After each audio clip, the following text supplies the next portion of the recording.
Bakit? Anong meron? Hindi siya makaihi mag-isa? Bakit nakasarado yung toilet bowl? Akala ko pa naman nakaihi na siya. Medyo matagal pa naman siya sa CR. Hindi tungkol doon.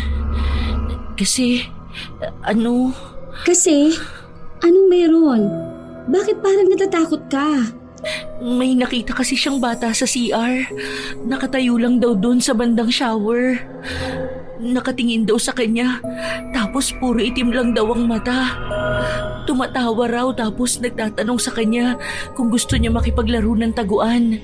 Hanapin daw siya. Wala naman akong nakita. At alam ko naman na mag-isa ka lang dito sa bahay mo.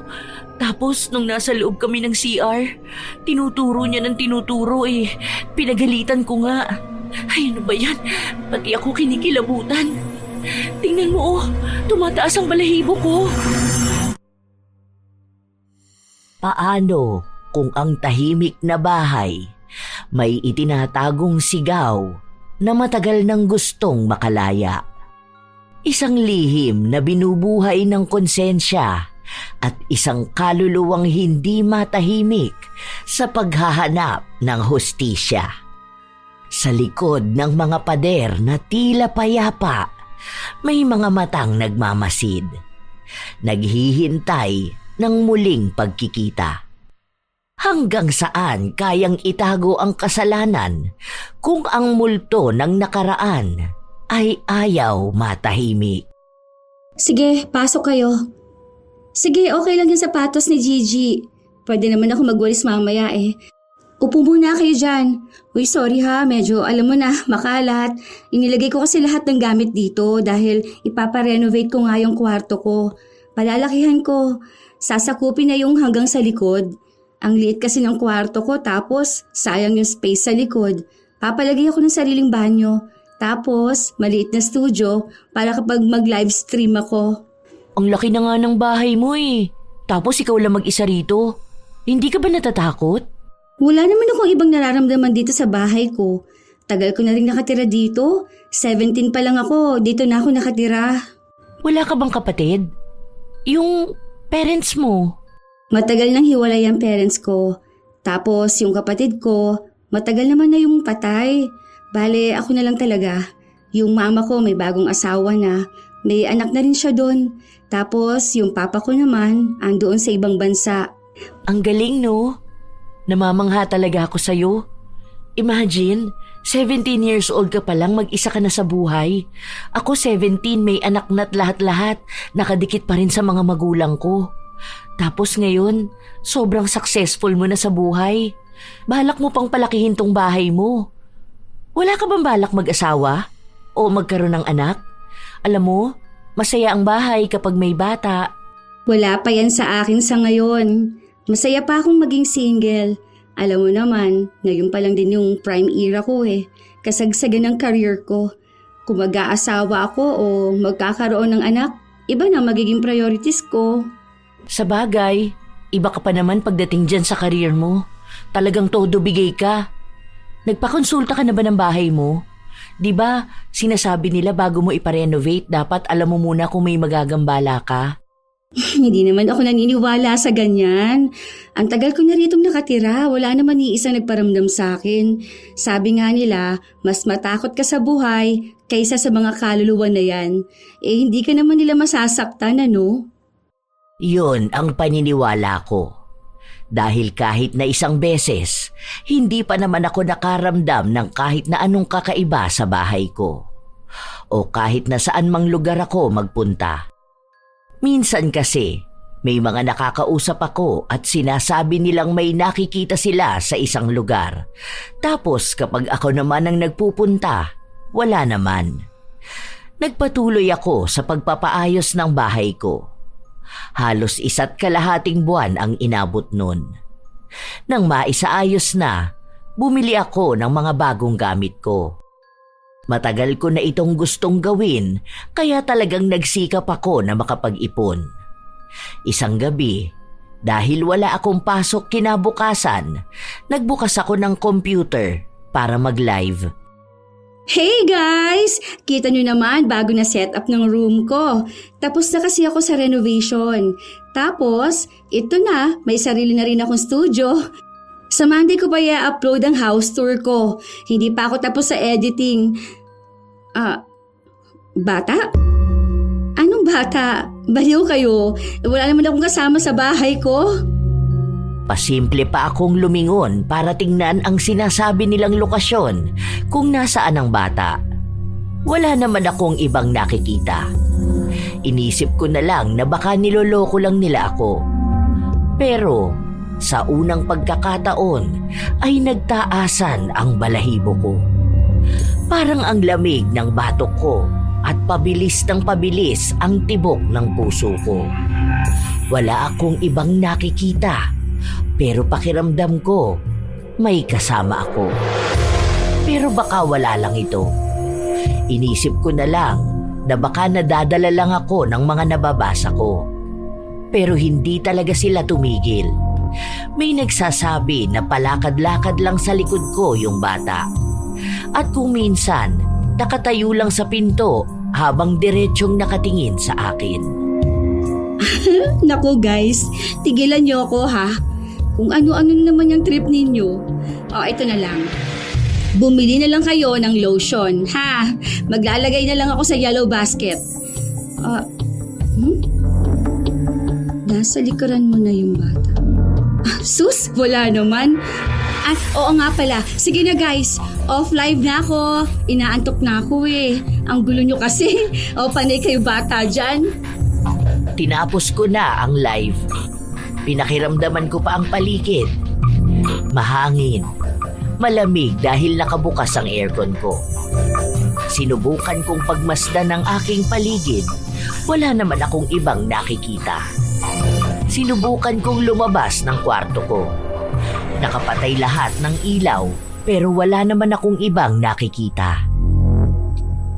Ay nako, ang lakas talaga ng trip ng viewers ko. Kung hindi lang sila malakas magsibili ng product ko. Balak ko sanang matulog na lang dahil wala na rin naman akong gagawin.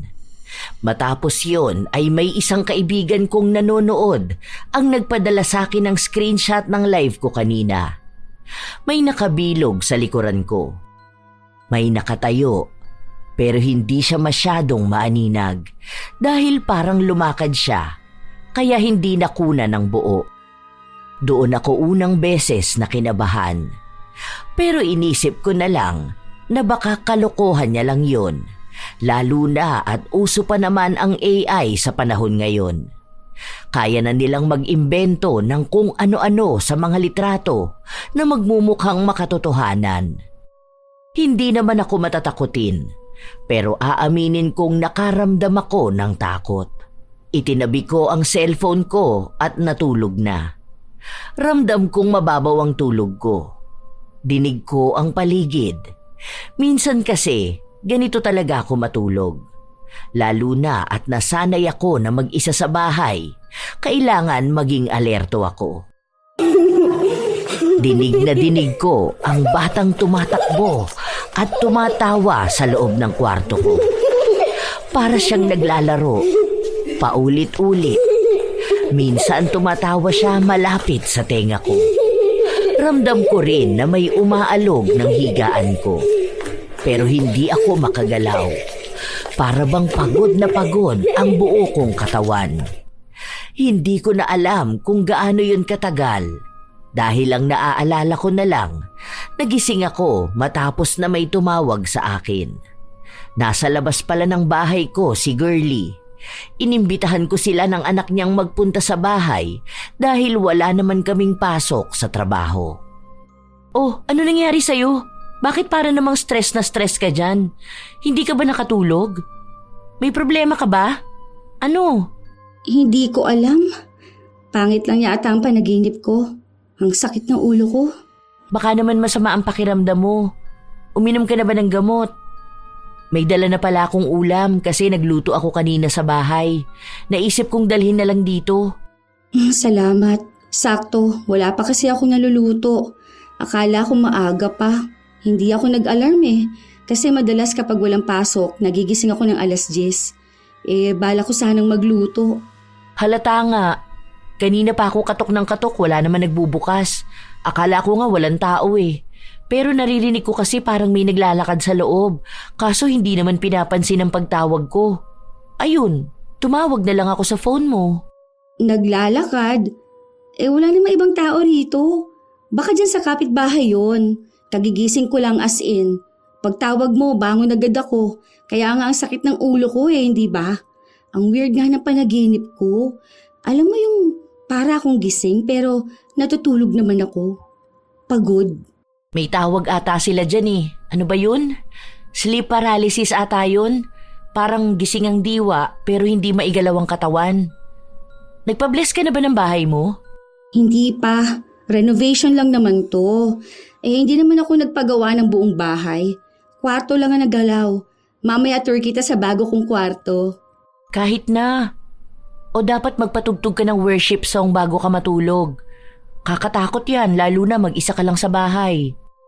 Hindi naman ako mahilig sa mga sinasabi ni Girlie pero susubukan ko na lang. Matapos naming kumain, pinapasok ko siya sa kwarto ko pero ang anak niya ay naiwan lang sa sala at doon naglaro. May mga laruan kasi ako sa bahay. Minsan naiiwan ang anak ni Girlie. Yung iba naman, binili ko para kapag may bibisita sa bahay ko na may kasamang bata. Minsan kasi, nandito ang mga pinsan ko. Ayan. Ito yung sa studio ko. Dito ako nag-live. Ito yung mga free products na nakukuha ko sa pag-a-affiliate ko. Wala pa kasi yung sa mic ko. Nirefund ko dahil ang pangit. Sira ata yung naipadala sa akin. Baliw ka! Yung pinto ng studio mo at saka pinto palabas ng bahay mo magkatapat talaga? Bawal yun, bakla ka! Bawal? Anong bawal dun? Ang sabi nga kapag ang dalawang pinto magkatapat, nagiging portal yun ng mga kaluluwa. Parang ginagawan mo sila ng lagusan para makapasok sa bahay mo. Wala ka man lang bang napapansin na kakaiba? Parang may kasama ka kahit na mag-isa ka lang? May naririnig ka bang mga yabag ng paa? Mga boses na kakaiba? O baka dahil pagod ka palagi, dahil akala mo panaginip lang yung naririnig mo pero totoo na pala? Uy, para kang tanga dyan. Talagang tinakot mo pa ako, ano? Hindi naman ako matatakotin pero ito. Wait, tingnan mo to. Nag-live ako kagabi. First time ko lang ulit matapos kung ang mapaayos tong room ko. May pinakita sa akin yung isa sa mga followers ko. Mukha namang AI. Pero tingnan mo, ang realistic niya eh. Pero halata pa rin namang AI. Mukha namang hindi AI. Anuhan mo na lang to. Bili ka ng malaking halaman tas iharang mo sa gitna. Gaga ka? Bakit hindi naman ganito yung pinakita mong style sa akin dati? Dito sa kabila yun, di ba? Diyan nga dapat. Nung ginagawa na to, dito ko na lang pinili ipalagay. Maganda nga kasi pagpasok pa lang yung isang pinto na makikita. Hindi bungad yung higaan ko, alam mo yun. Pero sige, try ko na lang yung sinasabi mo. Dahil sa sinabi ni Girlie, nakaramdam din ako ng takot. Nang araw din na yun, nagpasama ako sa kanya na bumili ng halaman. Hindi ako nasanay na may halaman sa loob ng kwarto ko, pero wala naman akong ibang pagpipilian. Hindi ko rin naman alam na may mga bawal pala pagdating sa mga pintuan. Kinabukasan ay umalis ako. Halos malapit ng magdilim nung ako ay nakauwi. May isang manang na naglalako ng paninda na nagsabi sa akin na ang ingay daw ng bahay ko. Hindi ko raw ba pinapatahan ang anak ko? Po? Wala naman po akong ibang kasama sa bahay ko. Baka po yung naririnig ninyong umiiyak na baby doon po sa kapitbahay ko. Kapapanganak lang din po kasi ni Karel. Naririnig ko rin ang iyak ng sanggol na yon, pero alam ko naman na sa kapitbahay ko yon. Hindi lang naman si Karel ang may sanggol sa bahay nila, pati na rin yung bagong lipat. Kambal pa ang anak nun. Ilang araw pa ang lumipas, may mga misteryo pang nangyari sa bahay ko. Isang gabi, nasa kusina ako. Iinom lang naman ako ng maligamgam na tubig nang magulat ako sa isang kalabog na narinig ko sa sala. Kasunod nun ay ang ingay ng paggulo ng mga laruan at tila ba may bata na naglilikot doon. Marahan akong naglakad papunta sa sala. Nakapatay ang ilaw. Kapag nasa bahay ako, sa labas lang na ilaw ang bukas, kaya wala akong masyadong maaninag. Palapit ako ng palapit hanggang sa napasigaw ako matapos kong maapakan ang manika. Tumunog ito ng paulit-ulit at sinasabing, "Mami, Mami." Manika ito ng anak ni Girlie. Naiwan niya nung nakaraang dumalaw sila sa bahay. Nakakalimutan ko lang bitbitin sa trabaho. Hindi naman ako nagkakape. Pero grabe naman akong maging magugulatin. Bakit ba nagkalat ang mga laruan? Yumuko ako para pulutin ang mga laruan at itabi. Habang ginagawa ko yon, napansin kong may anino na nakatabon sa isang laruan. Akala ko ay may nakaharang lang sa ilaw na galing sa labas, pero nang damputin ko ang laruan, napansin kong paayon. Maliit, halatang bata. Unti-unti kong nilingon ang nagmamay-ari ng anino. Halos manigas ako nung makita kong may paa. May batang nakatayo sa tapat ng pintuan ng kwarto ko. Naninigas akong nakatitig sa mga paa, pero hindi ko magawang iangat ang ulo ko. Laro tayo?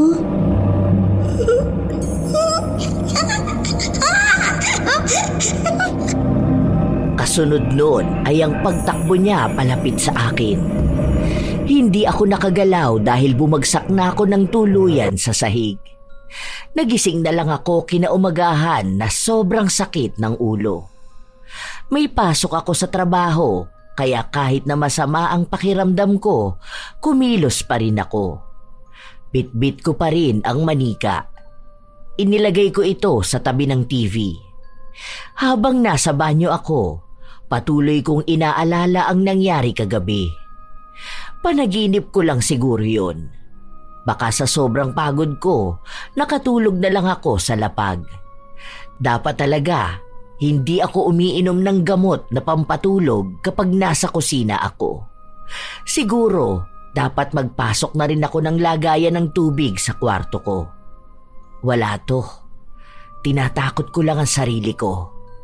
Paglabas ko ng banyo, nakita ko ang manika na sa sofa na nakalapag. Dito ko ba ito nilapag? Ganun na ba ako makakalimutin na tao? Ay, ano ba naman yan? Isinantabi ko na lang ang nangyayari sa akin. Nag-ayos na ako. Handa na akong pumasok. Siguro'y isasauli ko na lang kay Girlie ang manika ng anak niya. Muntikan ko pang ang makalimutan. Mabuti na lang tumunog ulit. Hindi ko alam, baka sira na at kusang tumutunog. Pagpasok ko sa opisina, inilapag ko ang paper bag sa lamesa ni Girlie. Ano to? Naiwan pala to sa bahay niyo. Hinahanap sa akin to ni Gigi eh. Akala ko na isama do sa mga laruan na tinapon ni Mama. Paborito niya kasi to eh. Regalo ko sa kanya ng first birthday niya. Ang dami niya pang laruan sa bahay. Nagulat nga ako, andun pala yan. Hindi ko pa mapapansin kung hindi ko pa naapakan at tumunog. Hindi ko rin alam paano yan patayin. Mami ng mami. Ha? Wala naman tong battery ah. Saka matagal na tong sira. Oh, tingnan mo, putol na ang wire sa loob. Saka hindi naman mami ang sinasabi nito. Kumakanta to ng Twinkle Twinkle at saka alphabet song. We, tumunog nga yan kanina bago ko dalhin dito. Totoo nga. Kita mo naman oh, walang battery. Sira din ang lalagyan. Ano to? Ako lang ang sumira ngayon. Baka yung sa kapitbahay namin yun. Dami kasing laruan ng bata dun eh. Hindi ko na lang pinilit ang naranasan ko. Baka mamaya, May kung ano na naman siyang sabihin sa akin. Pero hindi mawawala sa isip ko. Tanda ko lahat. Maliban na lang kung nababaliw na ako. Sa mga araw pang lumipas, ang daming kakaibang pangyayaring nararanasan ko sa bahay. Hindi ko alam kung totoo ba yun o kathang-isip ko lang. Isang hapon, bandang 5:30, nasa loob lang ako ng kwarto ko. Nakaawang ang pinto. Nakatingin lang ako sa iPad ko habang tinitingnan ang susunod na report na gagawin ko. Hanggang sa may naaninagan akong kakaiba sa pinto. Anino yun? Maliit lang. Ang akala ko nga ay pusa ng kapitbahay na minsan ay pumapasok sa bahay. Pero nagtaka ako nung napansin kong may maliliit na daliri na nakahawak sa pinto. Napaatras ako. Napalunok dahil ang bilis ng tibok ng puso ko. Ayoko sanang kumilos pero kakaiba ang nararamdaman ko. Mukha ring napansin nito na gumalaw ako dahil umatras siya. Nawala ang maliliit na daliri pero bumalik din ito. 2 kamay na. Para siyang sanggol pero mas maliit pa. Parang gusto niyang sumilip. Dahil sa takot ko, napatayo ako at sinipa ko ang pinto para sumara ito. Ayokong isipin na nababaliw na ako. Pero ano tong mga nakikita ko? Kung hindi katawan ng isang babae, para namang tiyanak. Kinabukasan, tulala lang ako sa trabaho. Iniisip ko pa rin ang itsura ng nakita ko. Huy, ayos ka lang ba? Kanina pa kita kinakausap, hindi ka sumasagot. Tinatanong kita sa bagong marketing strategy nitong minimalist bag natin. Nagtatanong sila ng plano natin dahil bumababa ang demand sa online market. Napanood ko na. Mag-order na lang ako. Ha? Anong sinasabi mong napanood mo? Ang ano? At anong orderin mo? Ay, ayos ka lang ba talaga? Pansin ko dito mga nakaraan parang nawawala ka sa sarili mo. Tungkol ba saan yan? Wala to. Palagi lang masakit ang ulo ko at fulang ako sa tulog. Feeling ko dahil yan dun sa iniinom mong pampatulog. Huwag ka na kayang uminom nun. Alam mo, dati mo pa ginagawa yan eh. Try mo sanayin ang sarili mong matulog ng normal. Yung hindi mo na kailangang uminom pa ng kung ano-ano. Hindi ko kaya yon. Lalo na ngayon, parang ang gulo-gulo lahat sa bahay ko. Ang bigat palagi. Tapos kung ano-ano pang nakikita ko. Hindi ko alam kung nababaliw na ba ako o talagang minumulto ako ng kung ano sa bahay ko. Eh baka nga dahil sa pagpaparenovate mo. Ang sabi ko naman sa'yo magtanong ka muna eh. Baka kasi nung pinaputol mo rin yung puno, baka may nagambala ka. Kasi wala namang ganyan noon ng bahay mo, di ba? Try mo kaya magpa-house blessing. Tingin mo ba may mga multo talaga? Ako, wala pa akong masyadong experience. Pero kasi dati naranasan ko na yun eh. Dito naman sa office, kaso paramdam lang yun ng isang beses. Kumbaga, nasa CR ako tapos nakakadinig ako ng umiiyak sa kabilang cubicle. Ganun lang. Sa akin nakikita ko talaga. Meron pa ngang parang tiyanak. As in, maliit yung mga daliri. Sa totoo lang, hindi ako mabilis matakot pero hindi ko kinakaya to. Tapos minsan pa, feeling ko may nakatingin sa akin kapag natutulog ako. Yan ang nakakatakot. Baka mamaya bigla ka nalang bangungutin. Yan ang mahirap kapag mag-isa ka lang. Sinubukan mo na ba yung sinasabi ko sa'yo na magpatugtog ka? Wala ka rin atang altar sa bahay nyo. Pagkatapos mo magpa-house blessing, gawa ka ng altar. Yung sa mga worship song, nagpapatugtog naman talaga ako noon. Pero sige, try ko na rin gumawa ng altar. Hindi rin kasi ako paladasal na tao. Ang dami kong problema. Mula sa pagbagsak ng benta ng mga bag na dapat hawak ko dahil ako ang nasa posisyon, hanggang sa problema ko sa bahay mula sa mga kakaibang nilalang. Ginawa ko naman ang sinabi ni Girlie. Inimbitahan ko silang magpunta sa bahay, pati na rin ang mama ko. Pinadalhan ko sila ng imbitasyon pero hindi ko akalain na pupunta siya. Palagi kasi yung abala sa kanyang pamilya. Nang matapos ang pagpapabasbas ko ng bahay, pati ang binili kong santo ay pinabasbasan ko na rin. Kailan ka pa naging makajos? Payo lang sa akin ang kaibigan ko para kahit paano umaliwalas itong bahay ko. Ang galing din kasi napalaki mo tong bahay mo. Kung sakali na mag-aasawa ka na, pwede na kayo rito. Hindi pa yan ang iniisip ko. Bakit ka pala nagpa-house blessing? Renovation lang naman ang ginawa mo. Pinutol na pala yung puno sa likod. Ang ganda ng kwarto mo. Kaso, ang pangit nung malaking halaman. Ang sabi ng kaibigan ko, masama raw yung magkatapat na pinto kaya hinarangan ko ang pagitan nila. Saka, ibang pakiramdam ko sa bahay. Feeling ko may multo. May nakikita ko. May nakikita ka bang multo o sadyang naghahalusinate ka na naman? Sabi ko sa'yo, huwag mong bibiglaing itigil ang pagpapakonsulta mo sa therapist mo eh. Baka yan yung epekto. Masyado ka nagpapapaniwala sa mga multo na yan. Bumalik ka sa therapist mo, baka mamaya lumalala ka na. Baka kahit sa labas may kinakausap kang hindi naman nakikita ng iba. Hindi ako baliw. Hindi ko sinabing baliw ka. Hindi, kaya ayokong imbitahan ka dito sa bahay ko eh. Tapos na yon, hindi ako baliw, okay? Kahit naman nun, hindi ako nababaliw. Pinilit mo lang akong kumonsulta sa psychiatrist. Oo na, sige. Huwag ka nang magalit sa akin. Nagsasabi lang naman ako. Kasi naman, kita ko ngayon kung ano-ano na lang din ang pinaniniwalaan mo. Nakakakita ka ng multo. Hindi naman totoo ang mga multo. Bukas na ako uuwi, dito na lang ako matutulog. Hindi ko na lang pinigilan si Mama. Hinayaan ko siyang pumasok sa kabilang kwarto. Ako naman, pumasok na rin sa kwarto ko. Hindi ako uminom ng pampatulog na gamot dahil baka tama nga si Girlie na baka masyado kong sinanay ang sarili ko.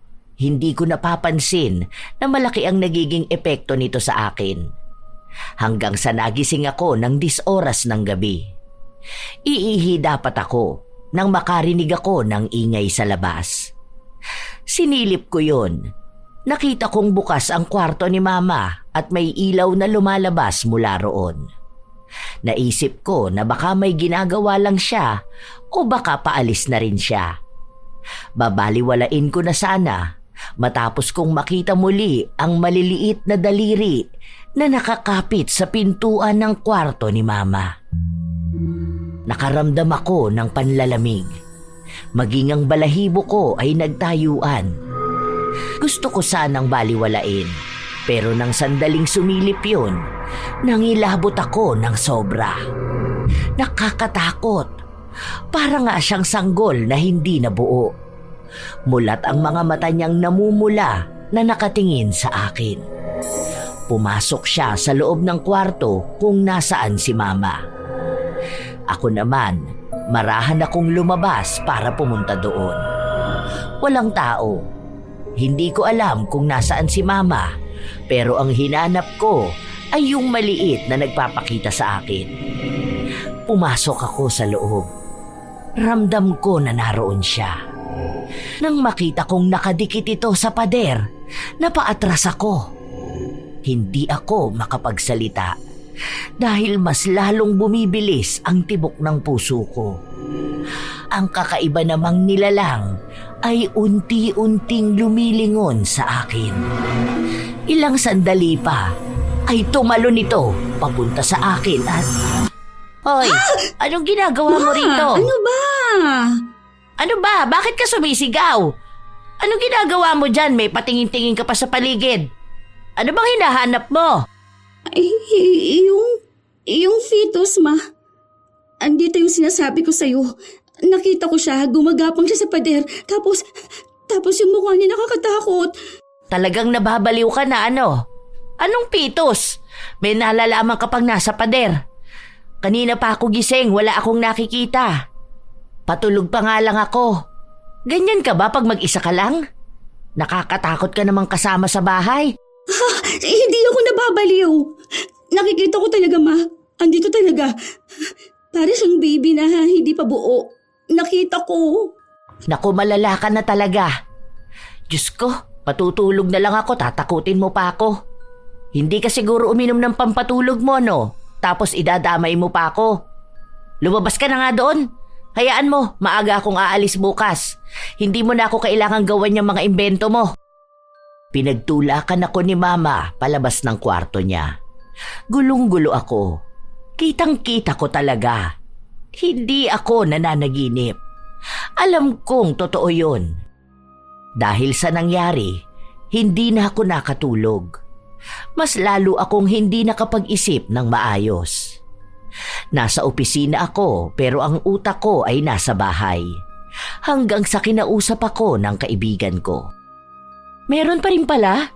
Bakit ganun para namang hindi nawawala sa bahay niyo yung multo na yun? Bakit para namang fetus ngayon? Di ba nung nakaraan bata na? Hindi ko na alam, ang sakit-sakit na ng ulo ko.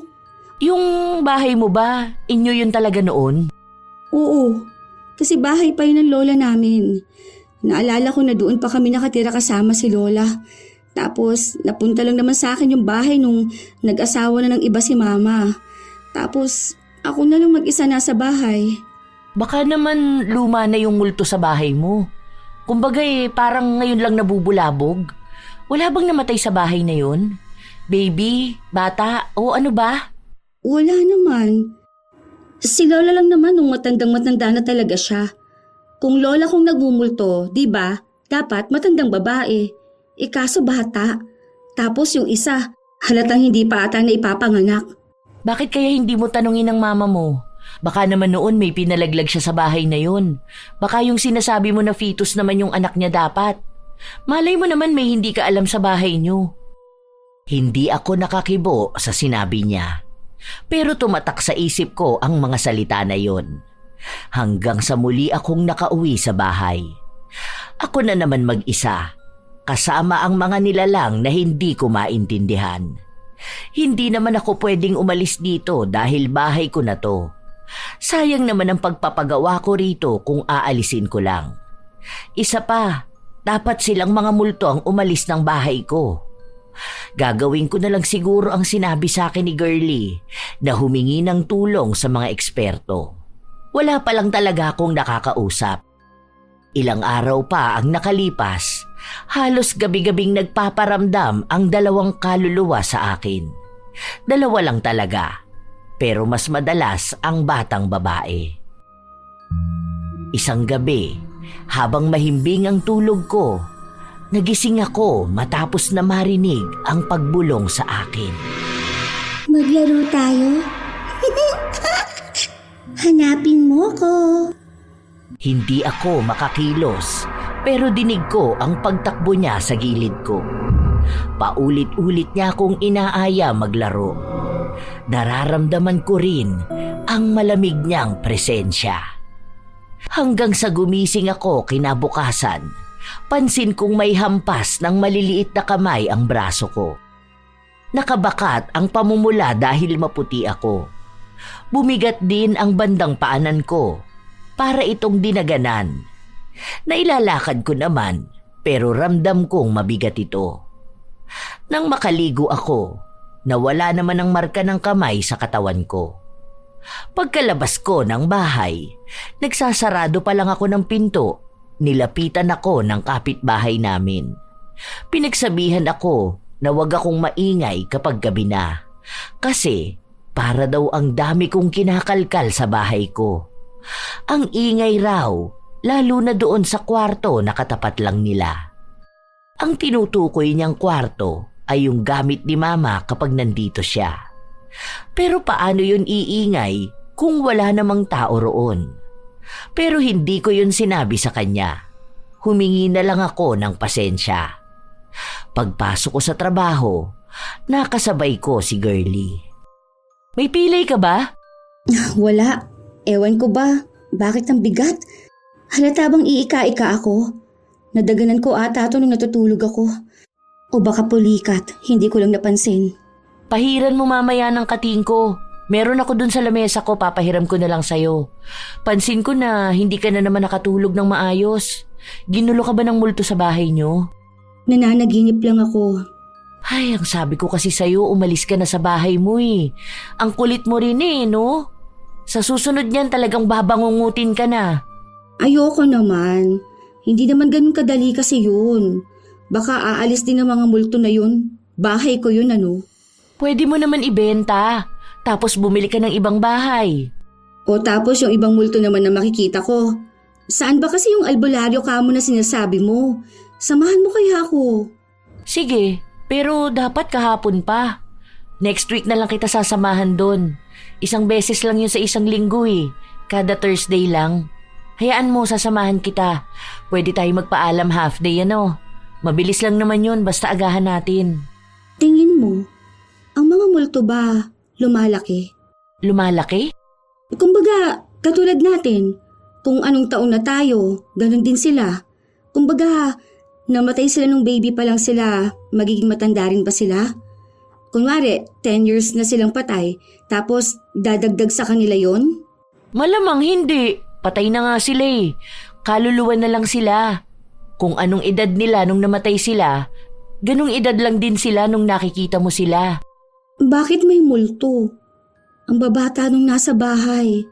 May isang fetus, may isang nasa 8 years old ata yun. Basta, bata pa. Eh di ba, kapag ang mga bata kapag namatay sila, napupunta sa langit at nagiging anghel, eh bakit may mga batang multo? Hindi ko rin alam eh. Pero base sa mga nababasa at naririnig ko, ang sabi nila kapag daw hindi natatahimik ang multo, meron silang gustong makamit. Pwedeng hustisya o paglilibing ng tama. Baka yung baby na nakikita mo, what if itinapon lang yun dun sa bahay nyo? Malay mo nung hindi pa yun na itatayo. O kaya, di ba dati may puno dun sa likod nyo yung pinatanggal mo para ma-extend ang kwarto mo?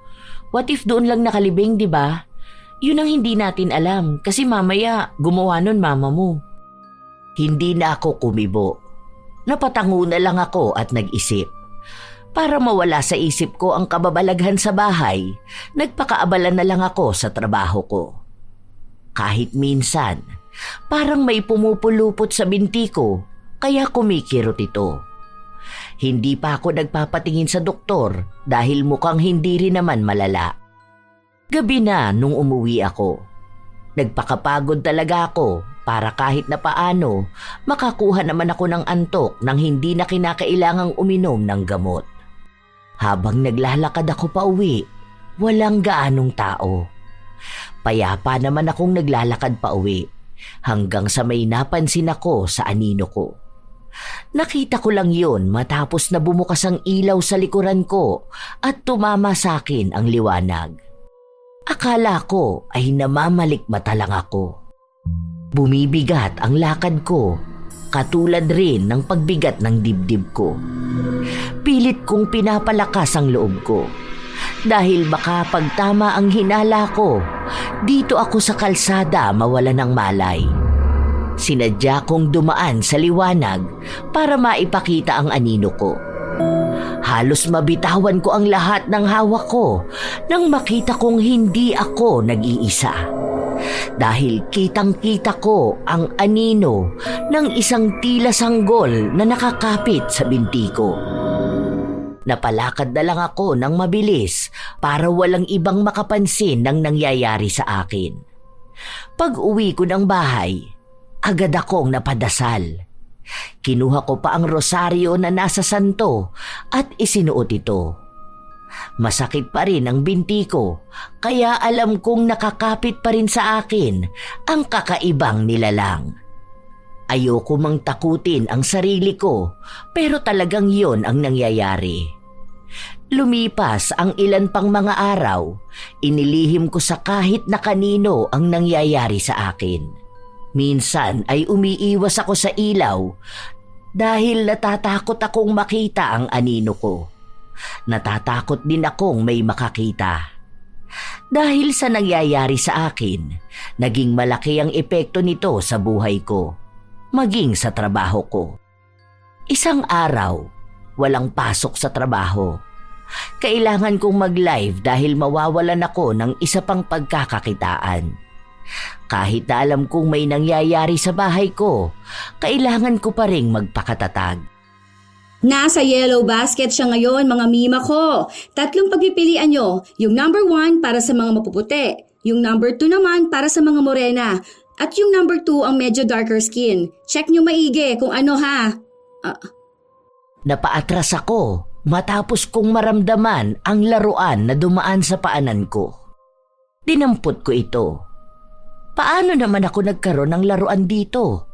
Ni hindi ko pinapasok noon si Gigi. Naglinis din ako kanina, pero akala ko yun lang ang mangyayari dahil sumunod namang bumagsak ang display na nasa likuran ko. Gusto ko yung baliwalain, pero may malakas na pagkatok akong naririnig mula sa kwarto ko.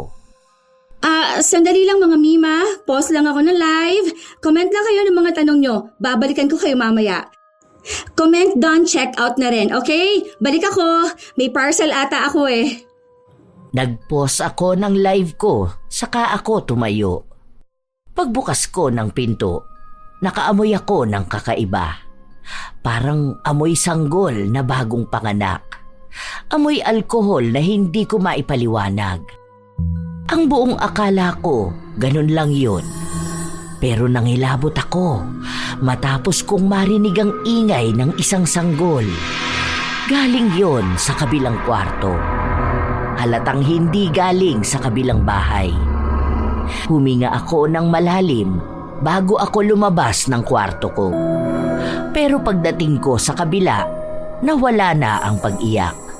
Sumunod naman ang pagtama sa likuran ko ng bola. Maglaro tayo. Hanapin mo ko. Napapamura na lang ako sa kaloob-looban ko. Hindi ko alam kung saan ang gagaling ang boses na yun. Pero alam kong dito lang sa bahay. Hanapin mo ko. Ano bang kailangan mo sa akin? Bakit ba ayaw ninyo ako lubayan? Hanapin mo ko. Paulit-ulit niya lang yung sinasabi. Masyado pang maaga. Ang akala ko, tuwing gabi lang nagpaparamdam ang mga multo. Habang naglalaro ang bata na hindi ko alam kung nasaan, siya namang nagkaroon ng ingay sa iba't ibang bahagi ng bahay. May mga nahuhulog na gamit. May mga kumakalampag. Hindi ko na alam. Halos mabaliw na ako kaiisip. Kaya ang ginawa ko na lang, pinatay ko ang switch at saka ako lumabas ng bahay. Kung tatagalan ko pa rito, baka maging multo na rin ako. Hindi ko na alam kung saan ako pupunta. Hindi naman ako pwedeng makituloy sa bahay ni na Girlie dahil kasama niya ang mga magulang niya at nakatira lang sila sa maliit na bahay. Kaya nung kinagabihan, umuwi rin ako sa bahay. Ipinasok ko na lang din ang binili kong santo sa loob ng kwarto ko. Isinuot ko rin ang rosaryo. Nagpatugtog ako ng worship song na talagang dinig sa buong bahay. Ganon ang balak ko. Kaya nung matutulog na ako, pinatugtog ko yon ng walang sawa.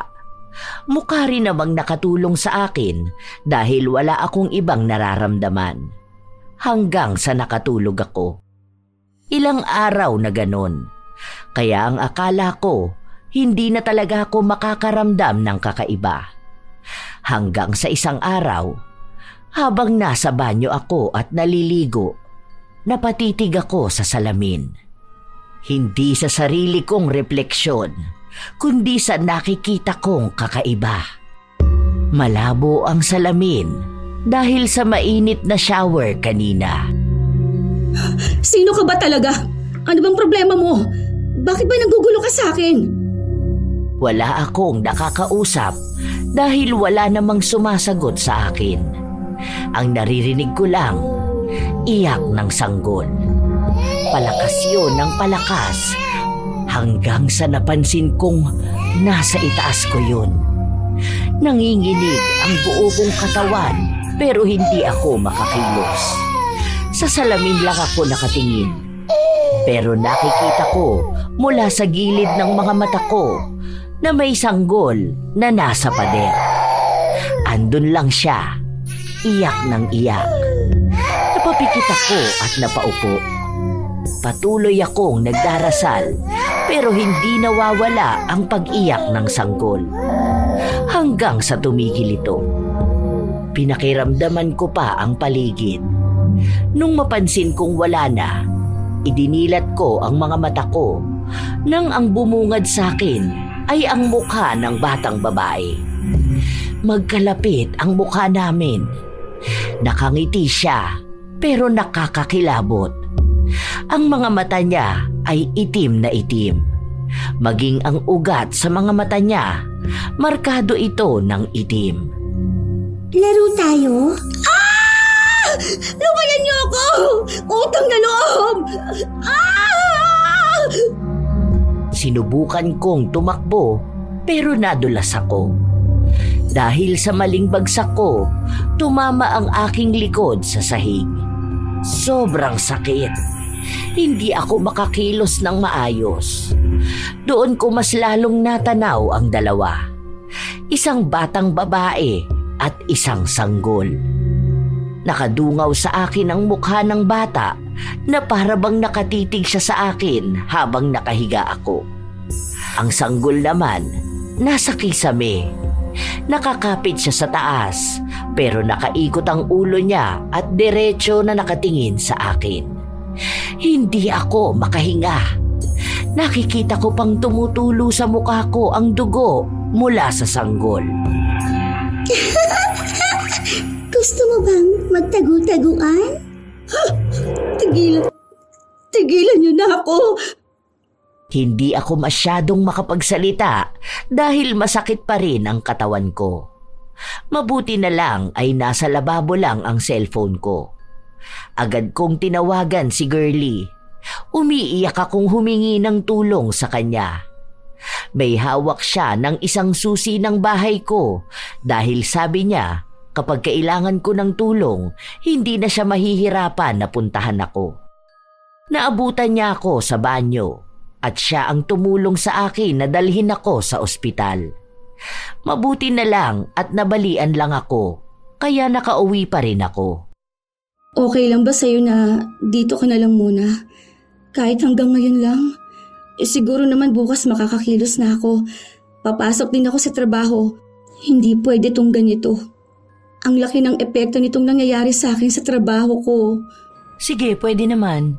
Sasabihan ko na lang si mama na hindi ako makakauwi kaya siya muna mag-alaga sa anak ko. Ano nang balak mo ngayon? Ang sabi ko sa'yo, lumipat ka na ng bahay eh. Tingnan mo nga nasasaktan ka na. Hindi ka titigilan ng mga kaluluwa na yun. Subukan na lang muna natin doon sa sinasabi mo. Baka kasi pwede pa, di ba? Kung hindi na talaga kaya, siguro doon na lang talaga ako aalis.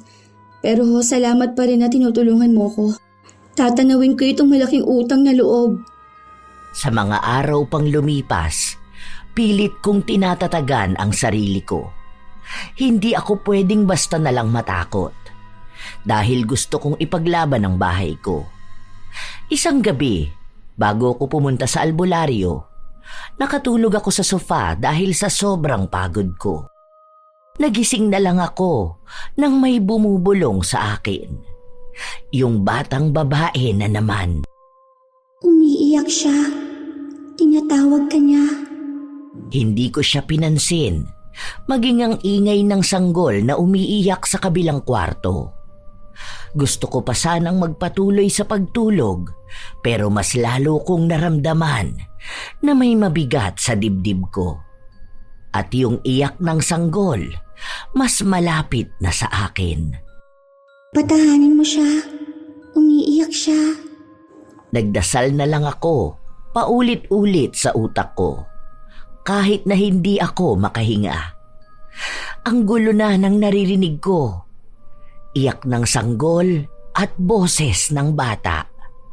Hindi ko rin napansin na naiiyak na ako.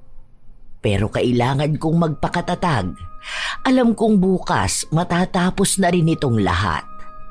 Umaasa ako na matatapos ito.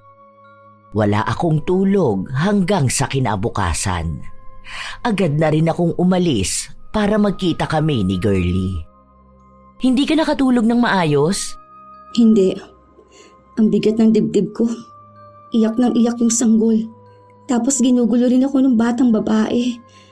Alam mo, nakakaramdam ako ng awa sa kanila. Paano kung magkapatid sila, tapos namatay silang dalawa? Pero bakit sa bahay namin, di ba? Bakit kumakapit sa akin ang kaluluwa ng sanggol? Bakit hindi nila ako nilulubayan? Hayaan mo, malalaman natin yan mamaya. Nang makarating kami sa bahay ng albularyo, may 3 babae na nakapila. Ang isa, sinasabi na sinasapian daw siya. Yung isa naman ay tungkol din sa multo.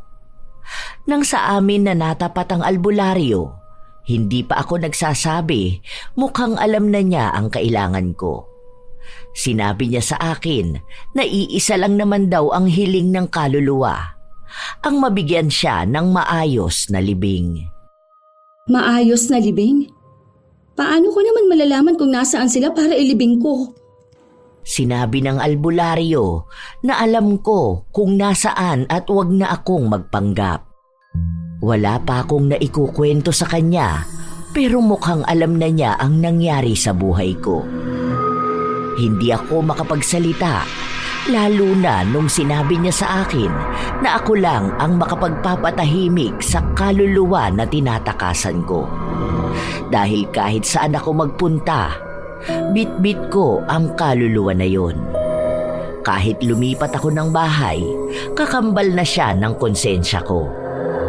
Napaiwas ako ng tingin sa albularyo, pero nakuha niyang muli ang atensyon ko matapos niyang sabihin sa akin na matagal nang nakakapit sa akin ang sanggol.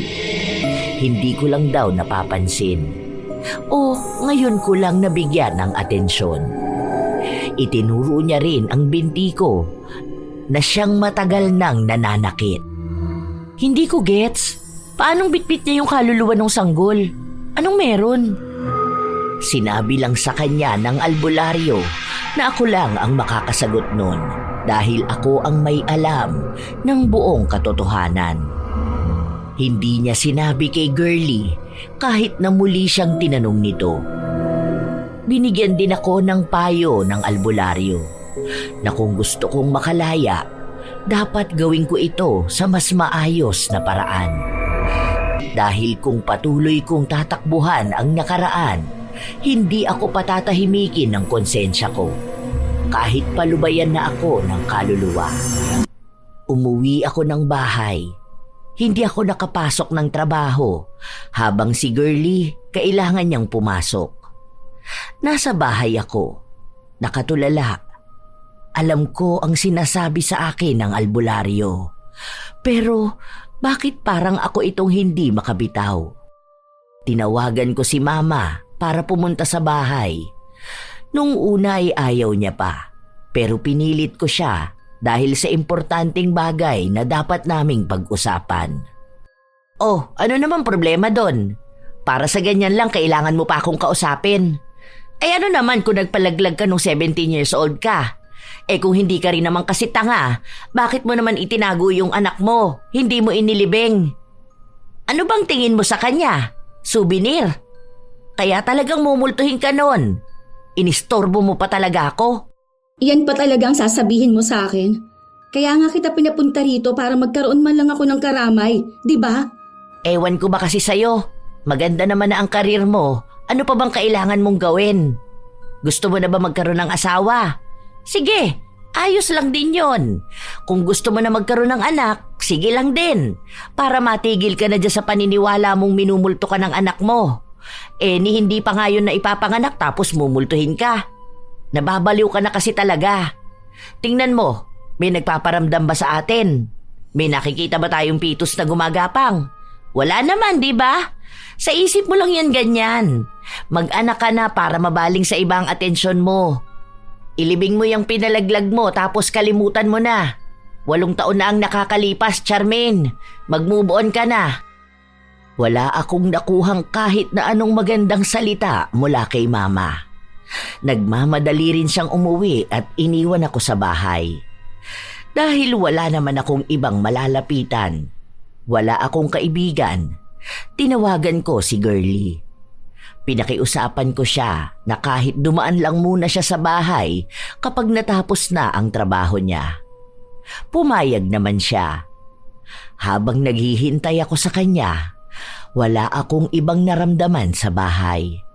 Hanggang sa nakarating na rin si Girlie. May bitbit siyang ulam at sinabi niyang sabay na lang kaming kumain dahil alam niyang hindi pa ako kumakain. Wala bang multo ngayon? Baka may nakikita kang gumagapang sa pader habang nakaikot ang ulo, ha? Wala. Kanina pa naman wala. So ano nangyari? Nagpalaglag ka ba noon? Paano mo nalaman? Wala, hula ko lang naman yun. Kasi ang sabi ng albularyo may ugnayan kayo ng sanggol. Eh kung hindi mo yun kapatid, baka anak mo sana. Ano bang ginawa mo? Kung okay lang naman sa'yo na pag-usapan natin. 17 ako noon. Nag-aaral ako. Yung gago kong boyfriend, nung nalamang buntis ako, itinago siya ng mga magulang niya. Natakot lang ako noon na baka kapag hindi ko ituloy ang pag-aaral ko, walang mangyayari sa akin. Sinabi sa akin ni mama na ipalaglag ko na lang ang anak ko para matupad kong pangarap ko. Ginawa ko naman. Nakakatakot lang talaga siya kasi iniisip ko na kasalanan yun. Na kasalanan naman talaga, di ba? Simula nun, natakot na rin akong magbuntis. Lalo na nung nagtagumpay na ako sa buhay. Nagkaroon ng magandang trabaho. Nasa posisyon na ganito ng buhay ko. Akala ko, after ilang years, matatahimik ako kaso mukhang tama nga yung albularyo. Konsensya ko pa rin yun. Hindi yung kaluluwang lumalapit sa akin, kundi yung konsensya ko sa ginawa ko sa dapat magiging anak ko. Alam mo ba, parehas lang tayong nabuntis ng 17. Alam ko yung pressure na sinasabi mo. Yung pakiramdam na parang guguho ang lahat kapag pinili mong magpatuloy. Na baka kapag tinuloy mo, iba na siguro ang buhay mo ngayon. Hindi ko masasabi kung tama ka dahil oo, naging matagumpay ka. At hindi ko rin masasabi kung mali ka kasi alam kong hindi madaling pumili sa pagitan ng sarili mo at ng isang buhay na hindi mo pa nakikita. Pero alam mo, minsan, hindi naman kailangan parusahan ang sarili mo habang buhay. Ang mahalaga, natuto ka at alam mong kaya mong maging mas mabuting tao kahit mga may desisyong hindi mo na mababawi.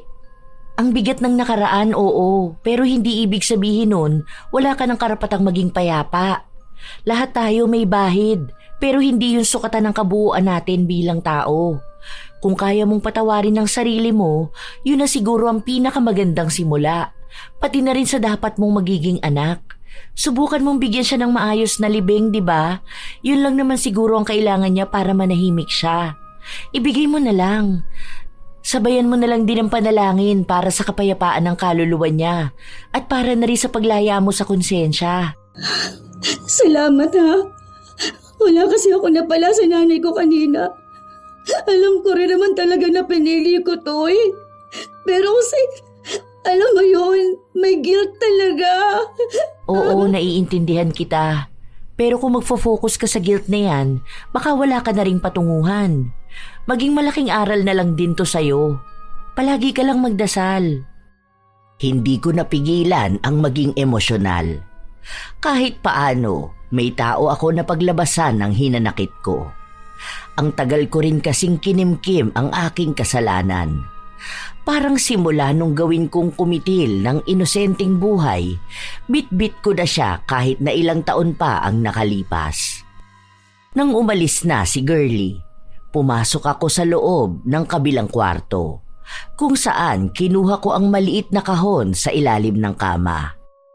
Ngayon, alam ko na kung bakit dito palaging naririnig ang iyak ng bata. Dahil dito ko inilagay ang garapon kung saan nakalagay ang anak ko. Ito rin mismo ang kwarto na gamit ko noong nagpalaglag ako. Humingi ako ng tawad sa anak ko kahit na hindi ko sigurado kung naririnig niya ako o kung naiintindihan niya ako. Humingi ako ng tawad kasabay ng panalangin. Para sa kanya at para sa akin. Para sa aming paglaya. Kinabukasan, nagpasama ako sa kakilala ko na magpunta sa sementeryo. May maliit dong parte kung saan pwede kong ilibing ang anak ko. Matapos noon ay nagtirik ako ng kandila at nag-alay na rin ng panalangin. Huwag kang mag-alala, anak ko. Ipagdarasal pa rin kita palagi. Patawarin mo si Mami. Simula noon, naging maaliwalas ang pakiramdam ko. Kapag umuwi ako, wala na akong ibang naririnig na reklamo sa mga kapitbahay ko tungkol sa maingay na bahay. Wala na rin akong naririnig na ingay tuwing madaling araw. Walang umiiyak, walang kung ano-anong gumagapang sa iba't ibang parte ng bahay. Minsan pa, napapanaginipan kong meron akong anak na babae. Masaya kami. Nakikita ko na palagi siyang nakangiti.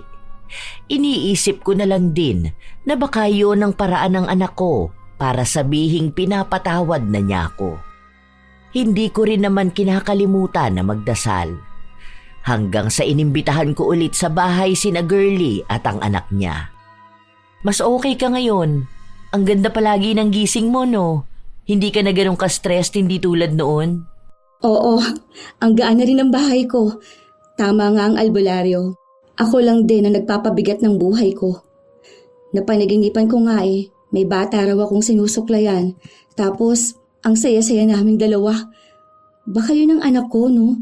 Sa panaginip na lang kami naging masaya. At least naging tahimik na rin siya. Tumatawa na siya sa panaginip mo. Hindi na siya umiiyak habang gumagapang sa pader, di ba? Oo nga pala, kanina pa to sabi na naiihi siya. Sige na, punta ka na doon sa CR. Mag-isang naglakad si Gigi papunta sa banyo habang kami ni Girlie ay nag-uusap ng kung ano-ano. Sinabi ko nga sa kanya na minsan kapag wala kaming pasok at kung wala naman siyang ginagawa sa bahay nila, pwede siyang bumisita sa bahay ko. Para kasing nasanay na rin akong nandito siya kapag wala kaming trabaho. Habang nag-uusap kami, lumabas ang anak ni Girlie ng banyo para siyang nagpipigil ng ihi. Kaya nilapitan siya ni Girlie. Sinamahan pa siya sa loob para magbanyo. Bakit? Anong meron? Hindi siya makaihi mag-isa? Baka nakasarado yung toilet bowl. Kala ko pa naman nakaihi na siya. Medyo matagal pa naman siya sa CR. Hindi tungkol doon. Kasi, Kasi? Anong meron? Bakit parang natatakot ka? May nakita kasi siyang bata sa CR. Nakatayo lang daw doon sa bandang shower. Nakatingin daw sa kanya, tapos puro itim lang daw ang mata. Tumatawa raw tapos nagtatanong sa kanya kung gusto niya makipaglaro ng taguan. Hanapin daw siya. Wala naman akong nakita. At alam ko naman na mag-isa ka lang dito sa bahay mo. Tapos nung nasa loob kami ng CR, tinuturo niya ng tinuturo Pinagalitan ko nga. Ay, ano ba yan? Pati ako kinikilabutan. Tingnan mo, tumataas ang balahibo ko. Sigurado ba siya sa nakita niya? Oo, alam mo, ito kasing anak ko may nakikita to minsan Kaya nga pinagsasabihan ko siya. Alam mo ba dati, may pinuntahan kaming burol. Tapos nagturo ba naman siya doon sa likod ng isang babae. Andun daw nakatayo yung matandang lalaki na nakabarong. Ayun, saktong brown out, takbuhan ng mga tao. Naaalala ko pa nung bata to, kaya hindi namin iniiwan kasi bigla to nagsasalita mag-isa. Ay, ewan ko. Diba sabi mo naman wala na kamong multo? Wala na akong ibang nararamdaman. Yung anak ko lang naman ang problema ko rito sa bahay, wala nang iba. Pero diba ang sabi ko sa'yo na may bata rito sa bahay? Bukod nga dun sa sanggol na umiiyak. Ay, Diyos ko po. Grabe ang kilabot ko, Ano ba, Gigi? Huwag kang magturo dyan. Kung ano-ano na naman ang nakikita mo. Huwag mong pansinin.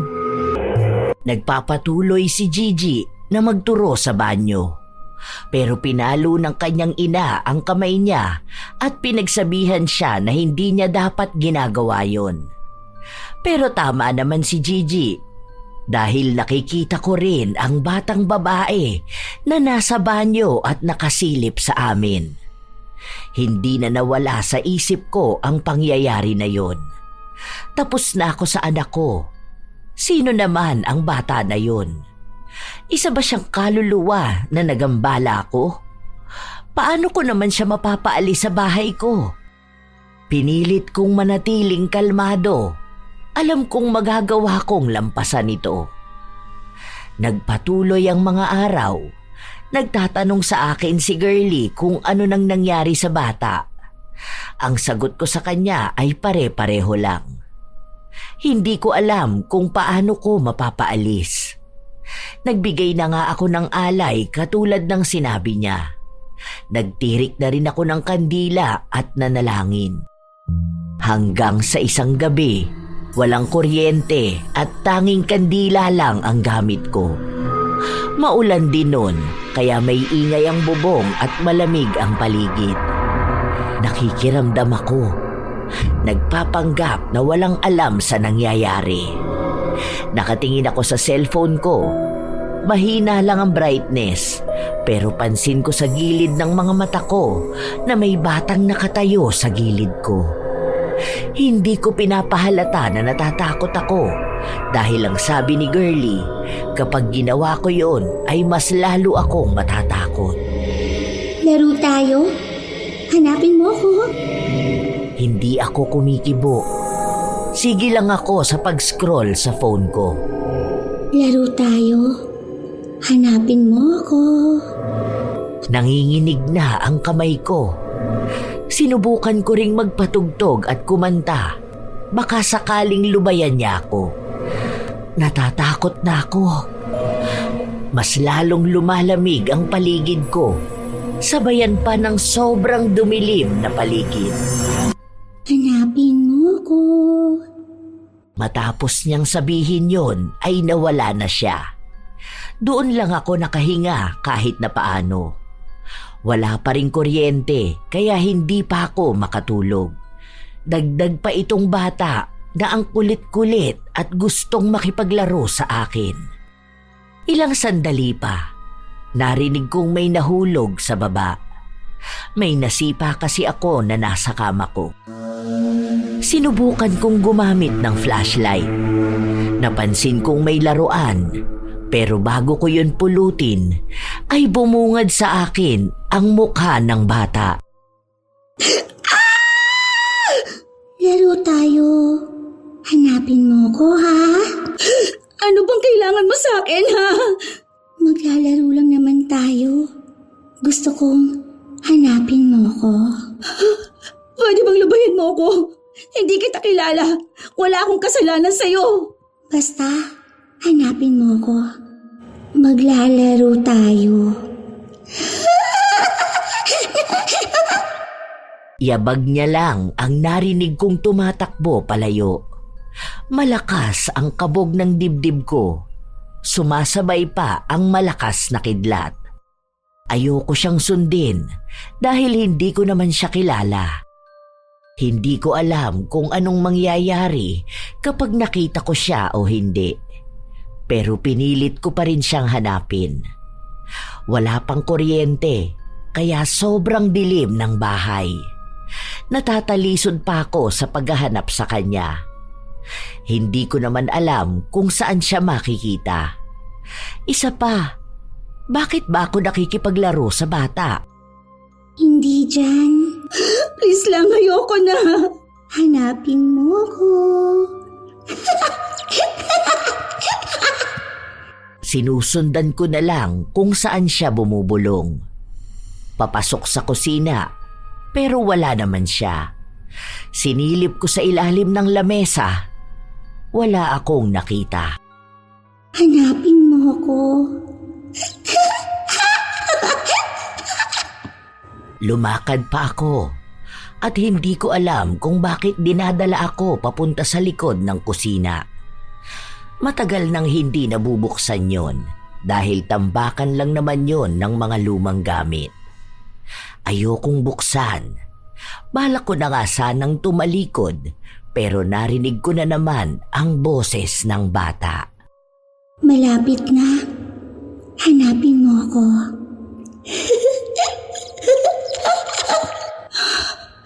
Hindi ko alam kung tama itong ginagawa ko. Lord, tulungan mo ko. Kailangan kong maging matapang. Kinikilabutan talaga ako. Dahil wala pa ring kuryente, cellphone lang ang gamit ko at ang kandila na ipinasok ko sa kusina. Pilit kong binubuksan ang pinto dahil sa tagal nun, halos kinalawang na yata ang kandado. Hirap na hirap ako, pero nagawa ko pa ring buksan. Bumungad sa akin ang mabahong amoy, pero hindi siya ganon kasama. Kumbaga, parang amoy ng mga gamit na naluma na. Parang gamit na natambak at nabasa. May mga gamit sa loob. Mga gamit namin na nasira na o mga pinaglumaan at hindi nagagamitin pa. Andyan ka ba? Nasaan ka? Walang kumikibo. Wala akong ibang madinig. Hindi ko alam kung nandito pa ba ang bata na yon o umalis na. Alam ko naman na pinaglalaruan lang ako ng batang multo. Pero bakit ba pinilit ko pa ring sumunod sa kanya? Hinawi ko ang ilang mga gamit. May kalakihan naman ang kwarto na yon kahit paano. Noong bata pa ako, tanda ko na lagayan yun ng grocery namin. Pero nung umalis na si Papa, ginawa yung tambakan ng mga gamit ni Mama. At nung ako na ang tumira rito, hindi ko na ito binuksan. Maliban na lang ngayon na dito pa nagtago ang multo na yon. Hirap na hirap akong inilalabas ang mga malalaking gamit na pilit ipinagkasya. Hindi ko rin alam kung ano ba ang hinahanap ko. Dahil kahit naman hindi ko alisin to, tatagos naman ang multo na yon. Hanggang sa may naaninagan ang flashlight ko. Parang sinemento. Hindi. May nakikita akong lapida. Dahil doon, mas lalo kong inalis ang mga gamit. At doon ko nakita ng buo. Nakaukit sa lapida ang pangalang Charlie Villanueva. Ang kapatid ko. Nahanap mo na ako. Di na tayo maglalaro.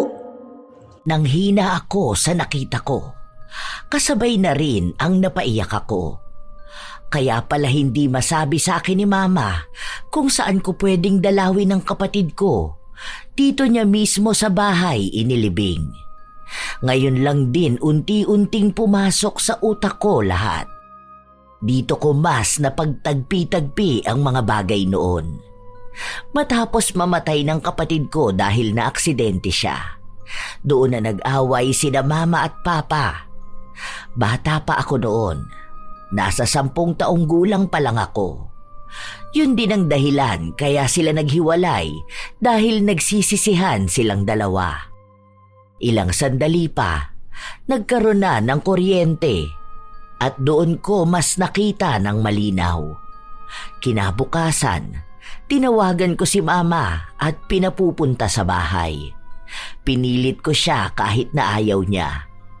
Ang sabi ko sa kanya, ako mismo ang susundo sa kanya kapag hindi siya nagpunta. Ano na naman bang problema mo? Ano, may multo na naman?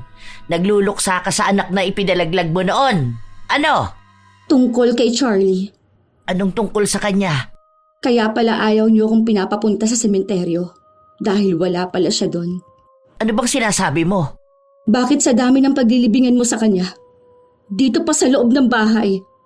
Ginawa mo pang tambakan ng basura yung libingan niya? Ano naman? Buti nga nandito siya. Hindi na nakikipagsiksikan doon sa sementeryo. Sa ibang probinsya naman ganun ang ginagawa, di ba? Yung iba nga nasa likod mismo ng bahay nila. May napanood ako sa loob mismo ng bahay nila tapos ginagawa nilang lamesa yung nicho. Ma, naririnig mo ba ang sarili mo? Talagang hindi mo man lang siya binigyan ng maayos na libingan? Maayos naman yun na. At kasama mo siya. Kaya siguro kayo naghiwalay ni Papa. Anong klaseng mindset yan? Pwes, ako na lang ang magbibigay sa kanya ng maayos na libing. Hindi yung ganyan. Buong buhay ko, simula nung nawala si Charlie, hinahanap ko kung nasaan siya. Palagi akong humihingi ng tawad sa kanya dahil tuwing piyestang patay, walang dumadalaw sa kanya. Walang nagbibigay ng bulaklak sa kanya. Mas masahol pa pala ang ginawa mo sa akin. Kung ako, bit-bit ko yung konsensya ko dahil sa pagpapalaglag ko sa anak ko. Ikaw, inabandona mo na nga ako. Ginawa mo pa siyang itago. Hindi mo naiintindihan ang ginawa ko. Napag-usapan naman namin yun ng papa mo eh. Hindi mo alam kung gaano kasakit sa akin na mawala ng anak. Hindi ko kinaya. Halos mabaliw na nga ako. Kaya ang ginawa ko, nakiusap ako na dito na lang siya sa bahay ilibing para kahit paano makasama pa rin natin siya. Kaso wala eh. Iniwan pa rin tayo ng tatay niyo. Nagkaroon siya ng sarili niyang pamilya dahil galit siya sa akin. Kung hindi ko raw isinama si Charlie nung nagsugal ako, hindi siya masasagasaan. Tapos nawawala na raw tayo sa sarili, kaya pinilit kitang magpa-therapy. Para din naman sa'yo yon. Iniwan din kita pero kaya mo naman na ang sarili mo. Yung ginawa kong pagkumbinsi sa'yo na magpalaglag ng anak, para din naman sa'yo yon. Hindi mo ako maiintindihan dahil, oo, alam ko naman na mali ako. Pero wala naman akong pagpipilian eh. Sobrang masakit lang din sa akin. Bit-bit ko yung galit ko sa sarili ko sa pagkawala ni Charlie. Hindi ko tanggap. Kaya tuwing piyesta ng patay lang ako bumabalik sa bahay. Dahil di lang naman si Charlie ang nakalibing sa bahay na ito. Pati na rin yung pamilya natin. Dito namatay yung pag-asa natin, hindi ba? Kaya tuwing nandito ako, para akong minumulto ng nakaraan. Hindi lang si Charlie ang ipinagluluksa ko.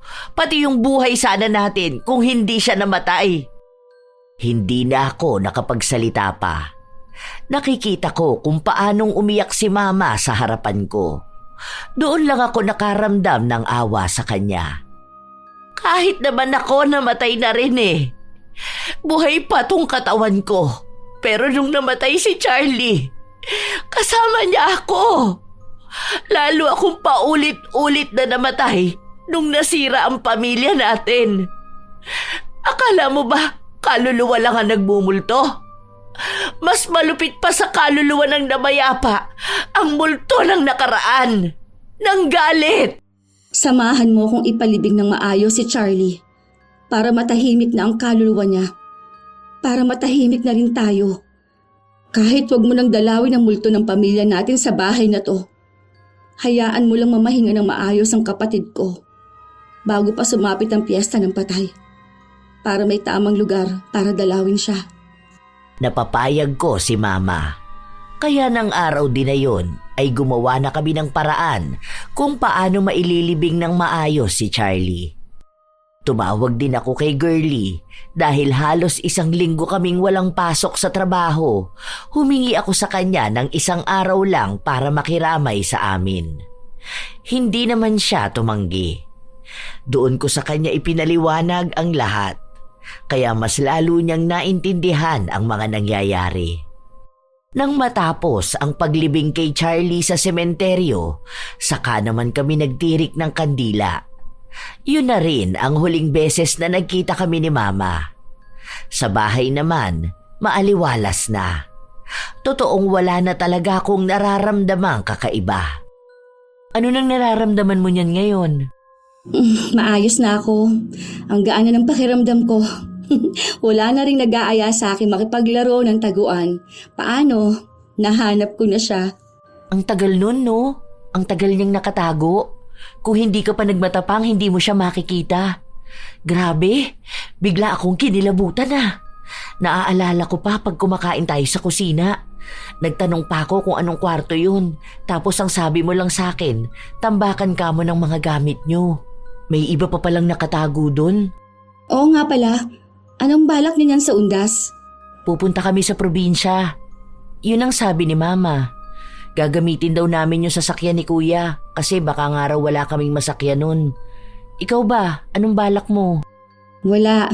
Dito lang din ako sa bahay. Pupuntahan ko sa sementeryo ang anak ko at kapatid ko. Diyan lang naman yun. Di ka na talaga takot sa bahay mo, no? Okay nga yung ganyan. Mag-live na lang siguro ako, no? Magbebenta na lang ako kasi marami pa rin naman online nun. Tapos magkwento ba ako sa kanila, tingin mo? Pero wag na muna. Baka pati ako matakot. Sige, ikaw ang bahala. Basta palagi ka lang mag-pray. Tapos kapag kailangan mo pa rin ng kasama sa bahay mo paminsan-minsan, chat mo ko ha. Pero pagbalik na namin, hindi naman ako makakalipad papunta rito. Sa mga sumunod pang araw, malaya na akong nakakagalaw sa bahay. Wala na yung biglang dadaan sa harapan ko o sa likuran ko. Wala na ring nakasabit sa kung saan-saan. Ang gaan ng bahay ko. Nakakapag-live na rin ako ng maayos. Nakakatulog na rin ako. Ganito pala yun, kapag napakawalan ko na rin yung konsensya na bumabalot sa akin. Tapos idagdag pa rin na alam kong nasa maayos na rin ang kapatid ko. Nang sumapit ang undas, nagdala ako ng kandila para sa dalawa kong bibisitahin. Inuna kong puntahan ang sa anak ko. Nagtirik ako ng kandila at nag-alay ng panalangin. Kasunod naman nun ay ang sa kapatid ko. Dati hindi ko to nagagawa dahil hindi ko alam kung nasaan siya. Ngayon, may bulaklak na siya, may kandila at ang naaalala kong paborito niyang pagkain noon. Hindi na tayo maglalaro ng taguan, di ba? Huwag mo na akong dadalawin sa bahay, ha? Alam mo naman na naging matatakotin na ako. Biro lang. Mukhang may bisita ka kanina, ha? May isa kang nakatirik na kandila, eh. Basta, alam mo naman na love ka ni ate. Hayaan mo. Kapag may oras ako, palagi kitang bibisitahin para may kausap ako. Doon na kayo sa heaven maglaro ng pamangkin mo, ha? Ako rito, palaging lalaban sa buhay. Love na love ko kayo palagi. Hindi rin ako masyadong nagtagal sa sementeryo. Ang dami rin kasing tao. Pagka-uwi ko sa bahay, nagpalit na muna ako ng damit. Kinuha ko ang laptop ko at umupo ako sa kama ko. Nagtingin ako ng post ng mga tao. Lahat sila abala. Nagpupunta sa mga namayapa na nilang mahal sa buhay. Ang iba naman kung ano-ano ring katatakutan ang pinagkukwento. Ako, bilang isang babae na may karanasan din ng kababalaghan, sinubukang magsulat para magbahagi ng kwento ko. Ito rin naman ang unang beses na naniwala ako sa multo. Dahil ako mismo talaga ang nakakita at nakaranas. Tunay pala na minsan, ang mga kaluluwa ay hindi natatahimik hanggat hindi nila nakakamtan ang kanilang hiling. Hindi naman sila masama. Isa lang din silang nilalang na naghahanap ng katahimikan. Ang iba ay hustisya. Minsan din, ang tinatawag na multo ay hindi talaga klase ng kaluluwang pagala-gala. Minsan, ang multo ay konsensya o isang masakit na alaala ng isang tao na hindi niya mabitawan. Katulad ko na ang multo ko ay ang konsensya ko sa pagpapalaglag ko sa anak ko at sa pagpili ko sa sarili ko. At katulad ng multo ni Mama na hindi kaluluwa ng kapatid ko kundi ang sakit na dinanas niya sa pagkawala nito at pagkasira ng pamilya namin. Nagpatuloy akong magtipa sa laptop ko nang malobat ito. Dahil nakalimutan kong nasa sala ang charger, tumayo ako para kunin ito. Paghila ko, nalaglag ang mga laruan. Akala ko pa naman na ibigay ko na kay Gigi lahat ng laruan. Baka naiwan na naman niya to. Ang bata-bata pa nun, ang bilis nang makalimot. Yumuko ako para damputin ang laruan. Napatigil ako sandali matapos kong makita ang dalawang paa na nasa likod ng sofa. Iniangat ko ang tingin, walang taong nakatayo.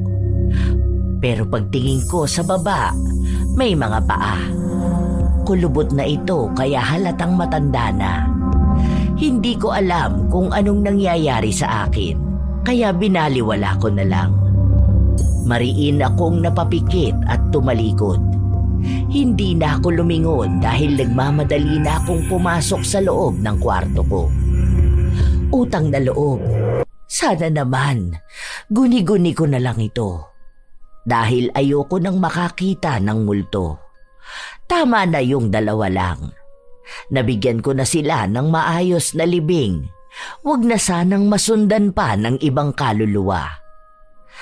Pero mukhang malabo. Dahil ngayon, mukhang isa na itong abilidad ang makakita at makipagkomunikasyon sa mga kaluluwa. Shout out sa ilan sa mga masusugid na tagapakinig ng mga istorya ni Lola Telang.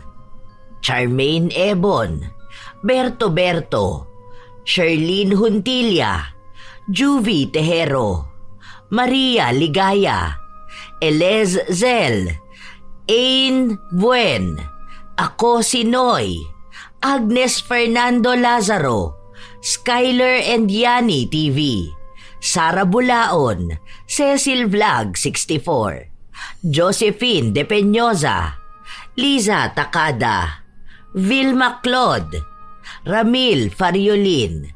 Shout out din sa inyo, Jacqueline Sibayan, Carlos Ronilo Garcia, Guardian Nympha at sa mga kasamahan niya sa tahian ng Yirin's Garments, Marco Nanes at belated happy birthday kina Joshua Manalo at Joshua Florano ng Barangay Kabulusan, Melve Cervera, Elizabeth Hardenil, Emer de los Santos at sa de los Santos family ng Sorsogon, Jenny V. Suco, Ami Viray, Assorted Love Hurts KSA, LS Delgaco, Hira Mini, Riz Magante, Flor de Lisa Galang, Osel Maldita.